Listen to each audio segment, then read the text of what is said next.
बरोबर. बऱ्याच दिवसानंतर आपण सर्वजण या ठिकाणी एकत्र आलोय, बरोबर का? फक्त पहिलीच्या मुलांना या ठिकाणी नवीन वाटणार, बरोबर बरोबर का चुकीचं? मग त्यांना आपण म्हणू शकतो बाबा त्यांना एक कुतूहल आहे किंवा त्यांना एक भीती आहे, बरोबर.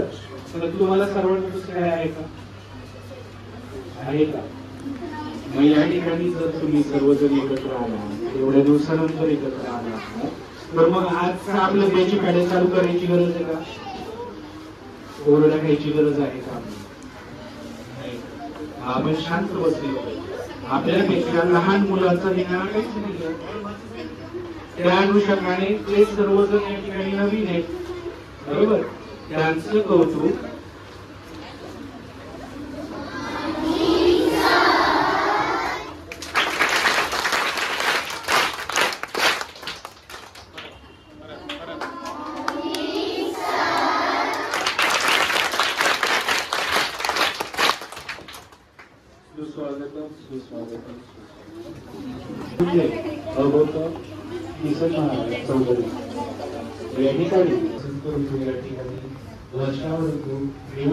अगदी काल मध्यरात्री आमचा हा विद्यार्थी होता.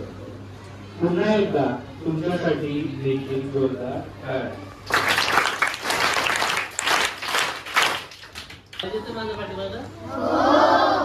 शैक्षणिक वर्ष 2025-26 मध्ये सर्व विद्यार्थ्यांचं या ठिकाणी स्वागत करतो. त्याचप्रमाणे आज पुस्तक वाटप निमित्ताने या ठिकाणी जे आपल्यासाठी प्रमुख पाहुणे लाभलेले आहेत, आपल्या परिचयाचे आहेत. पाहिले का कधी तुम्ही? पाहिले? ओके.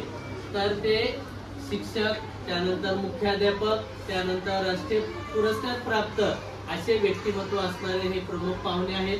त्याचप्रमाणे ते समाजामध्ये समाज प्रबोधनाचे कार्य करतात. म्हणजे जे आपले आई वडील आहेत, जे समाजात मोठे घटक आहेत, त्यांना ते मार्गदर्शनाचं काम करतात. वेगवेगळ्या ठिकाणी त्यांचं व्याख्यान आयोजन केलं जातं.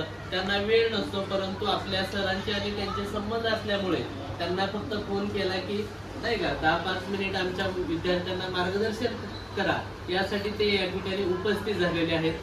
आणि त्यांनी आताच मला सांगितलं की ज्यावेळेस मी सांगितलं की आज मुलांना मार्गदर्शन करायचं आहे, त्यावेळेस त्यांनी सांगितलं की या मुलांच्या पालकांना आपण सर मार्गदर्शन करू, आणि त्याच्यासाठी ज्यावेळेस तुमचे पालक असतील त्यावेळेस ते या ठिकाणी पालकांना आपल्या मार्गदर्शन करण्यासाठी येणार आहे. तर असे अतिशय हुशार असं व्यक्तिमत्व असणारे सर, कधीही त्यांना वेळ नसतो नाही का. दररोज ते कुठं ना कुठं व्याख्यान देण्यासाठी जातात. जे पालक वर्ग आहे, शाळा असतील, कॉलेज असतील, जे समजा वेगवेगळे संघ असतात, त्या ठिकाणी सुद्धा ते समाज प्रबोधनाचं कार्य करतात.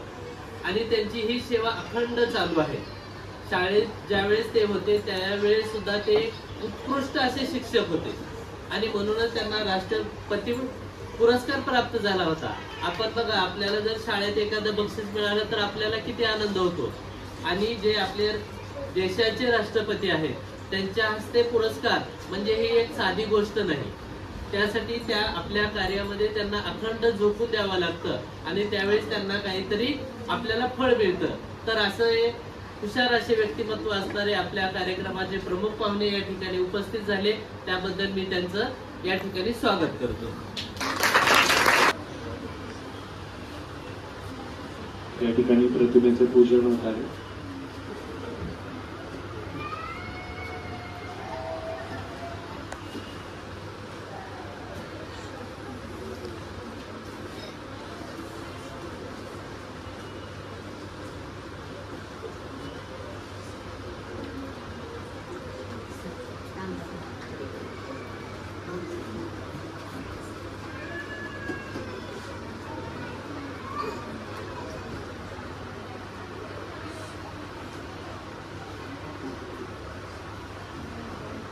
सर्वांनी जोरदार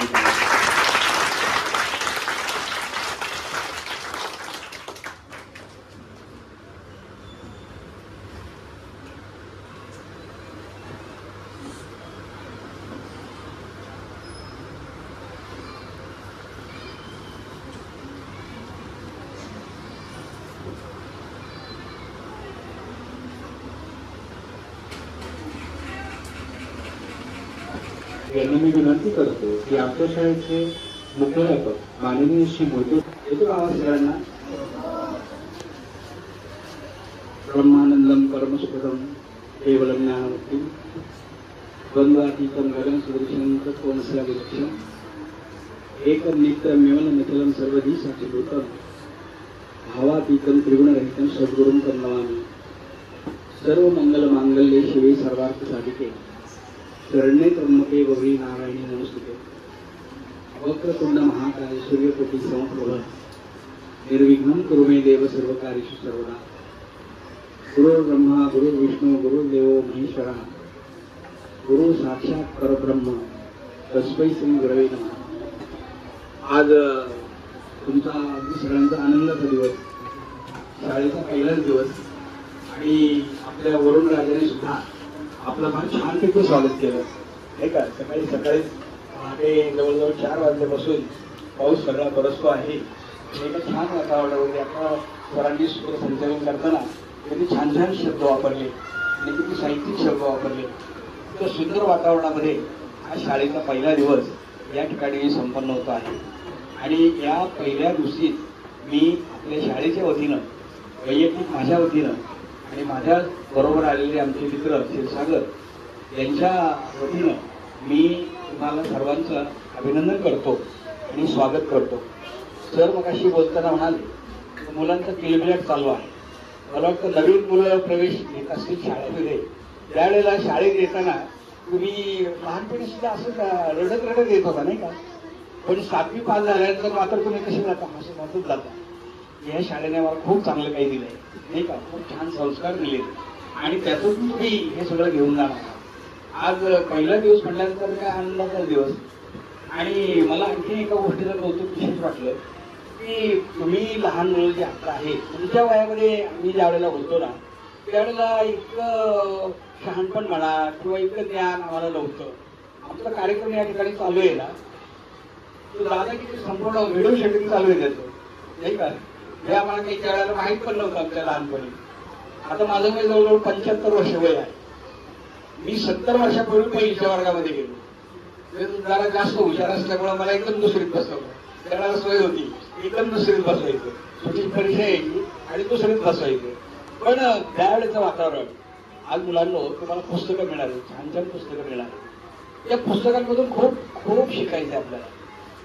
आम्ही ज्या वेळेला लहान असू ना त्यावेळेला अशी नवीन नवीन पुस्तकं, नवीन वर्ष सुरू झालं की नवीन पुस्तकं आमच्या फार कमी वेळा वाटायला येत असत. पुस्तक कशी असायची माहिती आहे तुम्हाला, तुम्ही कल्पना नाही करू शकता. आम्ही 2री, 3री किंवा 4थी, 5वी किंवा 7वी, 8वी मध्ये गेलो